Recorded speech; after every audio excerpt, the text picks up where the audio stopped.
ती गेली तेव्हा रिमझिम पाऊस निनादत होता. ती गेली तेव्हा रिमझिम पाऊस निनादित होता. पंडित हृदयनाथ मंगेशकर यांनी संगीतबद्ध केलेलं हे गीत किंवा कविता म्हणूया, माणिक गोडघाटे ग्रेस यांची. तर गेले 2 एपिसोड आपण माणिक गोडघाटे यांच्या कवितांचं मी वाचन करतोय तुमच्यासाठी. तर आज हा 3रा एपिसोड आहे ग्रेस यांच्या कवितांचा. तर आज मी ही कविता, ती गेली तेव्हा, ही कविता तुमच्यासाठी वाचणार आहे. आता तुम्ही म्हणाल की ही कविता माहीत आहे, आम्ही ऐकली आहे, हृदयनाथ मंगेशकर यांनी केलेली. बरोबर आहे, अगदी अख्ख्या महाराष्ट्राला ही कविता माहीत आहे. पण हृदयनाथ मंगेशकर यांनी त्यातल्या एका कडव्याला संगीतबद्ध केलं नाही किंवा ते वगळलं म्हणूया या कवितेतून. तर ते कडवं, त्या कडव्यासकट मी ही संपूर्ण कविता वाचून दाखवणार आहे तुम्हाला. कारण ते कडवं फार महत्त्वाचं आहे. ते यासाठी कारण मी ग्रेस यांच्या ज्या काही मला मुलाखती अवेलेबल झाल्या त्या मी पाहिल्या. त्या प्रत्येक मुलाखतीमध्ये ग्रेस या 2 ओळींचा आवर्जून उल्लेख करतात. आणि खरंच त्या अगदी म्हणजे काय म्हणतात ना की कविता संवेदनशील मनाला भिडते वगैरे.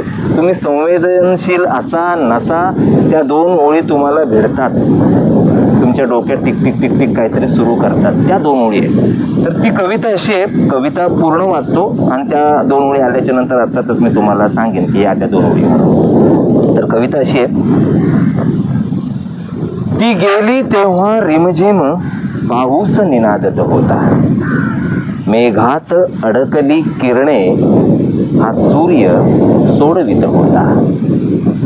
ती आई होती म्हणून घन व्याकुळ मीही रडलो. त्यावेळी वारा सावध पाचोळा उडवित होता. अंगणात गमले मजला संपले बालपण माझे. खिडकीवर धुरकट तेव्हा कंदील एकटा होता. आणि आता ते कडवं, हे रक्त वाढता नाही मज आता गहिवर नाही. हे रक्त वाढता नाही मज आता गहिवर नाही. वस्त्रात द्रौपदीच्याही तो कृष्ण नागडा होता. पुन्हा एकदा तुमच्यासाठी त्या 2 ओळी परत वाचतो. हे रक्त वाढता नाही मज आता गहिवर नाही. हे रक्त वाढता नाही मज आता गहिवर नाही. वस्त्रात द्रौपदीच्याही तो कृष्ण नागडा होता.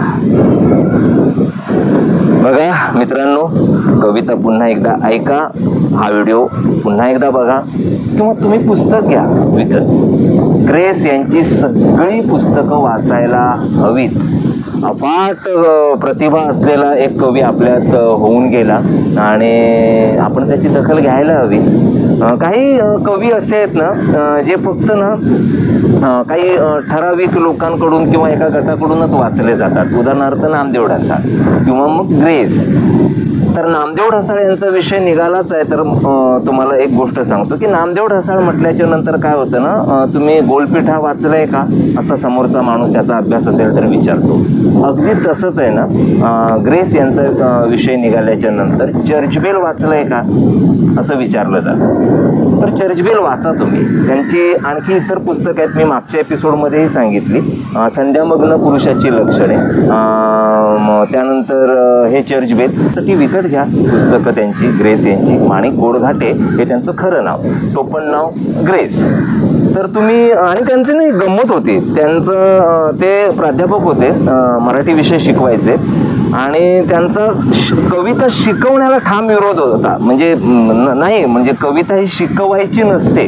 कविता ही त्या कवीच्या सटक मुद्द्यातून कधीतरी अशी ती आलेली असते. आणि त्याचं तुम्ही काय म्हणता की कवी काय म्हणतो, कवी कोणाला उद्देशून बोलतो, कवीला ही कविता कशी स्फुरली, ह्याचा ते विनोदाने म्हणायचं की मी कविता शिकवण्याचं पाठक करतो प्रोफेसरची नोकरी करत असताना, असं त्यांचं आपल्या गमतीने बोलायचे. पण त्यांचा ठाम विरोध होता. कविता ही अनुभवायची असते, त्याच्यावर प्रश्न उत्तर सोडवत बसायची नसतात.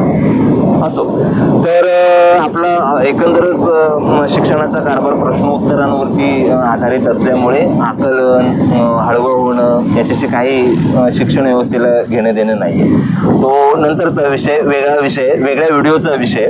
तर तुर्तास ग्रेस यांची पुस्तकं विकत घ्यायची आणि ती वाचायची आणि ती मित्रांना सांगायची आणि त्याचबरोबर आपल्या चॅनलबद्दलही सांगायचं. हा व्हिडिओ लाईक करा, शेअर करा, सबस्क्राईब करा आणि काही नाही. आणि नवीन व्हिडिओच्या निमित्ताने पुन्हा एकदा लवकरच भेटू. तोपर्यंत tata, bye bye, sayonara, bye.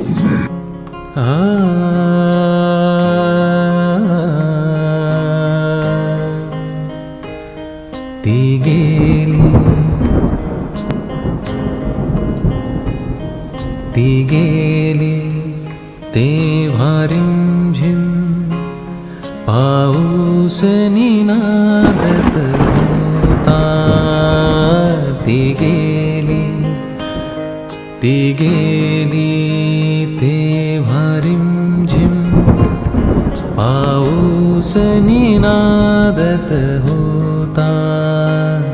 ती गेली तेव्हा रिमझिम पाऊस निनादत होता. मेघात अडकली किरणे हा सूर्य सोडवित होता.